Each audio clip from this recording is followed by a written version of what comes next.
어제 저녁에 우리가 보았던 말씀을 좀 더 마무리를 짓고 이어서 말씀을 보겠습니다. 산 위에서 예수님의 그 변화된 모습, 너무나 밝고 화려하게 빛나는 예수님의 모습을 보았는데, 그게 바로 천국이 실제로 있다는 것을 우리에게 보여주기 위한 사건이었고, 예수님이 진짜 하나님의 아들이고 그가 너무나 영광스러운 우리에게 메시아라는 사실을 확인시켜 주었죠. 그리고 거기에 모세와 엘리야가 나타나서 오래전에 죽은 사람이지만 천국에서 살고 있다는 사실을 확인해 주었어요. 4절에서 베드로가 예수님에게 여기가 좋사오니 하면서 초막셋을 지을 테니까 예수님도 모세도 엘리야도 여기서 함께 있으면 좋겠다고 이렇게 고백하는 내용이 나오는데요. 베드로가 이렇게 말하는 것은 한편으로 보면 너무나 황홀하고 너무나 아름다웠기 때문이죠. 진짜 지금 이게 현실이 되었으면 좋겠고 영원히 거기서 살고 싶은 거지요. 아마 어떤 사람도 그곳을 보았다면, 지금 그 장면, 그 상황 속에 있었다면 다 그런 마음이 간절했을 것입니다.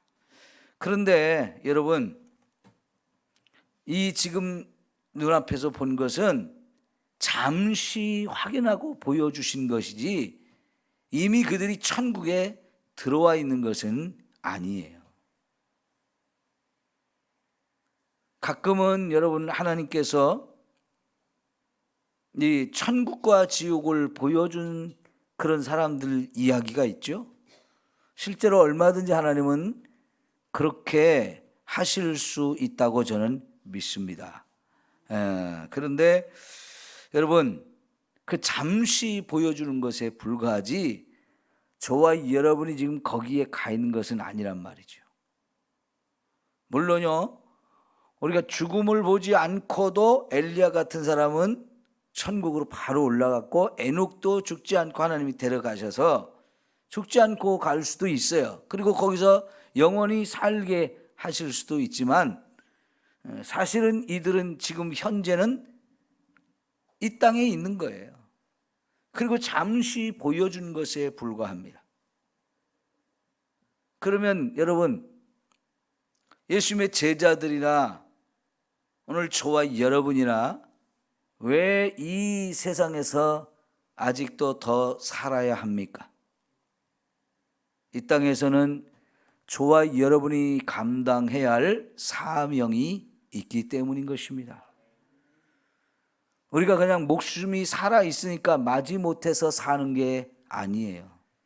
죽지 못해서 사는 게 아니에요. 누가 됐든 어디에 있든 저와 여러분은 다 하나님 주신 사명이 있고요.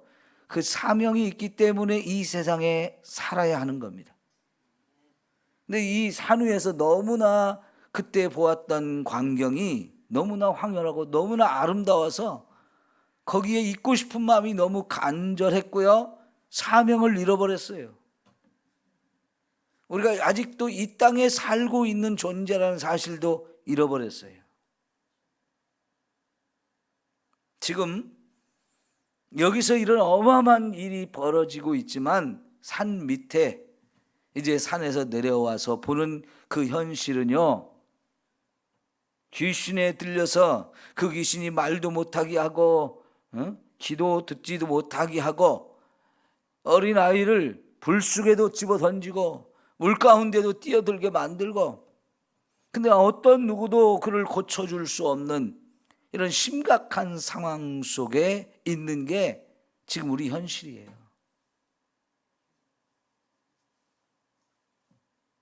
여러분, 그 현실 속에서 우리가 해야 될 일들이 많다는 얘기입니다. 귀신도 쫓아내서 그 귀신 들린 사람 온전하게 고쳐주고 제대로 회복된 삶을 살게 해줘야 되고요. 이 천국이 있다는 사실을 전혀 알지 못하고 죽음의 길, 멸망의 길로 가고 있는 이런 사람들에게 생명의 복음을 전해서 예수 그리스도를 믿으면 얼마든지 천국 갈 수 있다는 사실을 가르쳐 주어야 할 이 사명이 저와 여러분에게 있는 거예요. 우리는 이 사명을 한순간도 잊어버리면 안 되고요. 언제나 어디서나 이 사명을 감당하기 위해서 최선을 다할 수 있는 저와 여러분이 되어야 할 줄 믿습니다. 너무너무 중요해요.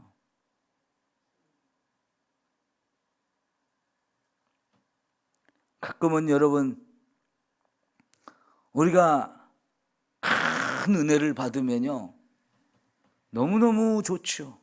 그 은혜 받는 게 너무너무 좋아요. 그 은혜를 깊이 큰 은혜를 받게 되어지면 그냥 세상을 잃어버린 경우도 있어요. 근데 여러분 안 돼요. 아무리 우리가 은혜를 받았어도, 은혜가 막 충만해도 내가 아직 여기에 살고 있다는 사실, 내 가족도 있고 내가 해야 될 일들이 있다는 사실을 꼭 기억하시고, 그저 그 은혜 받은 거기에만 집중해 가지고 세상을 잃어버리거나 세상을 등지고 사는 우리의 삶이 되면 안 돼요. 언제나 내 가족이 있다는 거, 내가 함께 살고 있는 사람들, 내가 사랑하고 섬겨야 될 사람들, 그리고 이 땅에 아직도 구원받지 못한 불쌍한 영혼들을 생각하면서 우리에게 주어진 사명 감당하는 일을 최선을 다해서 감당해야 돼요. 예. 자, 그래서 하나님께서 이제 이 베드로가 자기가 무슨 말을 하는지도 모르고 그냥 헛소리하고 있는 이 상황 속에 하늘에서 음성이 들려서 너희는 그의 말을 들어라. 이는 내 사랑하는 아들이여 내 기뻐하는 자를 하시면서 그의 말을 들으라 그러셨어요. 예수님의 말씀을 듣고 그분의 말씀을 따라 살아가는 것이 지금 눈앞에 펼쳐진 그 황홀한 체험보다도 더 중요하다는 거지요. 네?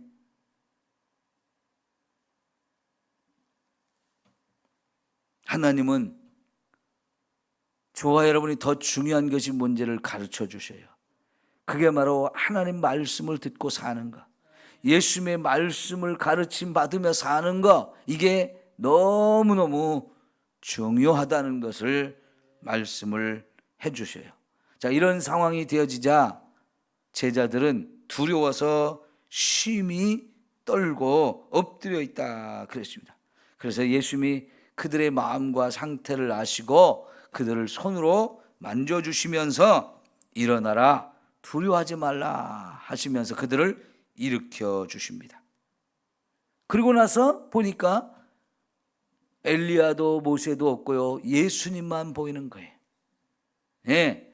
여러분, 저와 여러분의 삶에 예수님만 바라보고 사는 게 필요해요. 두 가지 중요한 걸 우리에게 가르쳐 주셔요. 첫째는 예수님의 말씀을 항상 들으며 그 말씀대로 사는 것이고요, 이 땅에서 저와 여러분이 오직 주님만 바라보면서 살아야 돼요. 다른 것에 우리 마음을 빼앗기면 안 돼요. 모세에게 마음 뺏겨도 안 되고요, 엘리야에게 마음 뺏겨도 안 돼요. 오직 예수님만 우리가 바라보고 살아야 되는데, 왜 그렇습니까? 예수님이 천국에서나 이 땅에서나 역사의 주인이시기 때문에 그래요. 역사를 주관하시고 역사를 이끌어 가시는 분은 예수님이에요. 그분이 하나님이에요. 그분이 저와 여러분을 구원하시는 분이에요. 이 땅에서도 천국에서도 오직 예수님이 모든 걸 주관하셔요. 우리가 요한계시록에 보면 이제 4장 이후에 여러분, 요한을 천국으로 불러 올려서 천국을 보여주시면서 특별히 어린 양 예수님에게 두루마리를 넘겨주죠. 7개 인이 붙어있는 두루마리를 넘겨주면서 이 두루마리의 인을 뗄 자가 누구냐 막 그럴 때 오직 어린 양이신 예수님만이 이 인을 뗄 수 있다라고 가르쳐 주죠. 그 얘기가 뭐냐면 이 두루마리에 적혀 있는 내용이 바로 역사가 어떻게 펼쳐질지 역사에 대한 계획이 담겨 있는 책이에요. 그 책을 인을 떼가지고 하나씩 하나씩 그 속에 담겨 있는 내용대로 이 역사를 이끌어가고 주관하실 분, 그분이 예수님이라는 거죠. 그는 하늘에 계실 때나 이 땅에 계실 때나 변함이 없는 사실이거든요. 그래서 여러분, 우리는 이 땅에 살면서도 오직 예수님만 바라보고 예수님을 마음의 중심에, 내 삶의 중심에 모시고 살아야 돼요. 제자 훈련을 하시는 여러분들, 여러분이 제자 훈련을 하는 그 목표가 바로 예수님을 내 마음속에 모시고 예수님을 닮아가는 삶, 예수님이 다스려 주시는 삶을 사는 게 제자 훈련의 목표라고 말씀드렸어요. 굉장히 중요한 거예요. 자, 그러면서 이제 산에서 이제 내려와야 되는데요. 내려옵니다. 이게 내려오는 게 정상인 거예요. 우리의 삶의 현장으로 내려와서 우리가 해야 할 일이 있다는 거지요. 그런데 예수님이 한 가지 제자들에게 주의사항을 말씀하시는데, 인자가 죽은 자 가운데서 살아나기 전에는 이 산 위에서 본 것을 아무에게도 말하지 말라 그랬어요. 여러분, 이 정도 어마어마한 광경을 체험했으면 사람들에게 얼마나 얘기하고 싶겠어요. 그죠? 특별히 산에서 내려온 제자들에게 막 이 산 위에서 자기들이 보았던 이거 얼마나 말하고 싶겠어요. 그런데 예수님이 내가 죽은 자 가운데서 살아날 때까지, 다시 말하면 내가 죽었다 다시 부활할 때까지 아무에게도 이것을 말하지 말라고 그래요. 왜 그럴까요? 이 마태복음에는 어떤 중요한 사건이 일어나고 나서 사람들에게 말하지 말라고 한 것이 한 여러 번 나오는데, 오늘 이게 이제 다 마지막으로 나온 이야기인데요. 왜 이렇게 엄청난 일들을 보고 경험하고 그랬는데 다른 사람들에게 말하지 말라고 이렇게 하셨을까? 지금 여기 말씀하신 대로 죽은 자 가운데서 살아나는 그 부활이 너무너무 중요하기 때문에 그래요. 그때까지 이거를 말하지 말라고 하신 것은 이 산 위에 올라오지 못한 제자들, 그들의 마음이 자꾸 콩밭에 가 있을까 봐. 예수님의 십자가 부활이 너무너무 중요한데 제자들이 자꾸 나도 그거 보고 싶습니다 하면서 이 산 위에서 본 것에 너무 마음을 빼앗길 수도 있기 때문에 우리가 진짜 집중해야 될 것은 예수님의 십자가의 죽음과 부활이거든요. 그리고 나면 지금 본 것을 얼마든지 얘기해도 좋다는 거예요. 예수님은 항상 뭐가 더 중요한지 이런 것들을 우리에게 가르쳐 주면서 어떤 것이 우선순위가 있느냐, 우리의 삶에 우선순위가 있다는 것을 항상 가르쳐 주고 있어요. 이런 분별력이 저와 여러분에게 있어져야 지금 해야 될 일이 무엇이고 하지 말아야 될 일이 무엇이고 기다려야 할 것이 무엇이고 이런 것들을 우리가 분별이 되어서 거기 때에 맞는, 상황에 맞는 이런 삶을 살 수 있게 되는 거거든요. 여러분, 그래서 예수님이 지금은 이 본 것을 아무에게도 말하지 말라고 하신 거지요. 그리고 이제 제자들이 예수님에게 물어보는 거예요. 그러면 어찌하여 서기관들이 엘리야가 먼저 와야 하리까 하고 예수님께 질문을 하는데요. 이 질문은 뭐냐면 엘리야가 메시아 전에 온다는 약속이 말라기서에 나와요. 말라기 3장과 4장에 하나님이 엘리야를 보내주신다는 이런 약속이 나오는데, 이게 선지자들이 말라기 선지자가 특별히 이런 이야기를 한 것을 서기관들이 다 알고 백성들에게 가르쳤다는 거예요. 지금 예수님이 메시아라는 것이 확실해졌죠. 메시아라는 것이 확실해졌으면 그러면 이제 이 말씀이 무슨 뜻인지를 알고 싶은 거예요. 여러분, 사실은 이게 참된 교육이에요. 먼저 궁금증이 생겨가지고 알고 싶은 마음이 생겨가지고 그들이 아직 깨닫지 못하고 이해가 안 가는 그런 말씀들을 선생님에게 먼저 질문을 하고, 그래서 선생님이 또 그것에 대해서 답을 얘기해주고 하면서 이렇게 토론식 교육, 유대인들이 이런 교육을 지금도 정말 잘하고 있죠. 이거를 하브루타라고 말하는데요, 토론을 자꾸 하는 거예요. 그래서 유대인들은 어린 아이들을 학교에 보낼 때마다 항상 하는 말이, 오늘 또 선생님에게 가서 질문을 많이 해라, 질문을 많이 해라 하는 거예요. 유대인들은 자녀들을 가르칠 때 학교에 가서도 성경을 제일 많이 가르칩니다. 교육의 중심이 성경이에요. 특별히 어려서부터 12살, 13살 될 때까지 모세오경 말씀을 다 외우게 하는데 사실은 그게 어마어마한 작업이고요. 끊임없이 노력하지 않으면, 부모와 자녀가 함께 노력하지 않으면 이게 안 되는 그런 일인데요. 유대인들은 그걸 정말로 목숨같이 여기면서 막 말씀을 외우게 합니다. 그래서 그 말씀이 외워지면 성대한 잔치를 베풀어서 아이들의 성인식을 하고, 이제부터 너는 말씀의 사람이다, 말씀의 아들이다 하면서 말씀을 다 외워가지고 통째로 내 마음속에 새겨놓은 사람, 이런 사람을 이제 말씀의 아들이라고 얘기해요.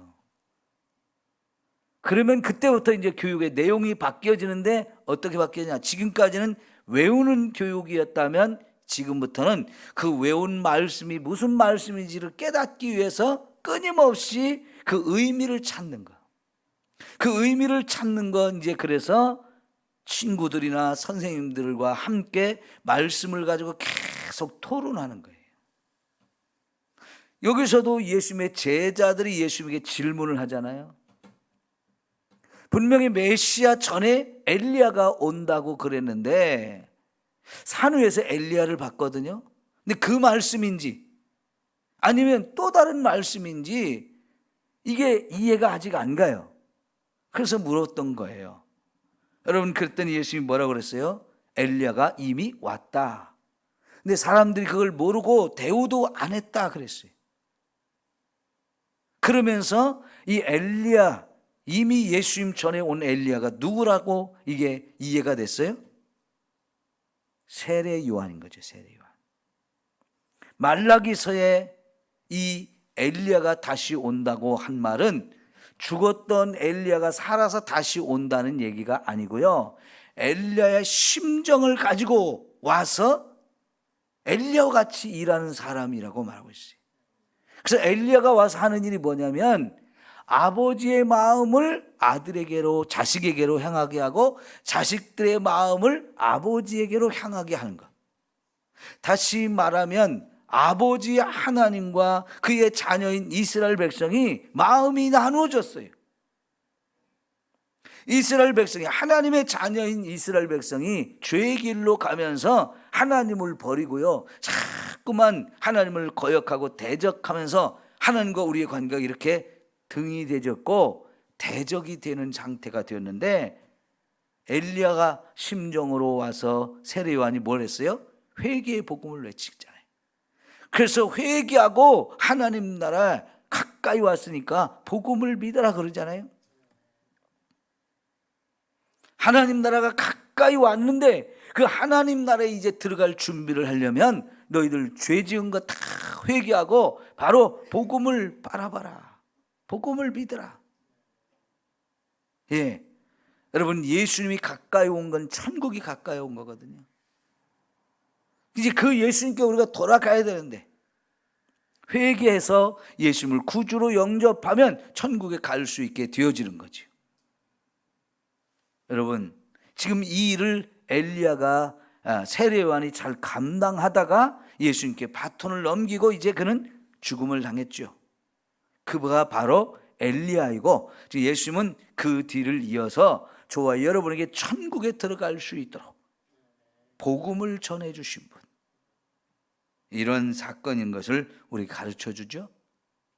여러분, 이렇게 예수님과 제자들이 궁금증이 생긴 걸 가지고 질문하고 답하고, 이게 진짜 제대로 된 교육인데, 여러분도 저한테 자꾸 질문이 많아져야 돼요. 말씀이 궁금해지고 말씀이 더 알고 싶고, 그래서 자꾸만 저한테 질문을 하고, 그래서 또 자꾸 또 저도 질문 받은 거에 대해서 대답을 하면서, 그럴 때 진짜 교육이 이루어지는 거예요. 여러분, 누가복음 보면 예수님의 12살 때 기록이 나오지요. 예루살렘에 명절을 지내러 올라갔다가 다들 이제 고향으로 내려가는데, 예수님이 거기서 랍비들과 만나가지고 막 말씀을 가지고 토론을 3일 동안 하고 있었다는 거예요. 그걸 모르고 함께 가는 줄 알고 부모들이 가다가 예수님이 없는 걸 알고는 예루살렘까지 와서 보니까 예수님이 거기서 랍비들과 함께 말씀을 가지고 토론하고 있는 상황이 있었어요. 이게 바로 예수님께서 그 전에 신명기까지 말씀을 다 외웠다는 것이고요, 그때 이제 하고 있던 말씀이 무슨 뜻인가를 알기 위해서 선생님들과 토론하고 있는 거예요. 그것도 집에 가는 것도 잊어버리고 3일 동안을 그렇게 했다는 게 얼마나 놀라운 일이에요. 막 그런 상황들이거든요. 여러분, 말씀 많이 읽으시고 자꾸 궁금증을 가지고 저한테 오셔서 질문을 해 주셔야 돼요. 앞으로 좀 많이 저 좀 괴롭혀 주십시오. 예? 근데 그게 괴롭히는 게 아니에요. 너무너무 좋은 일이에요. 너무너무 감사한 일이에요.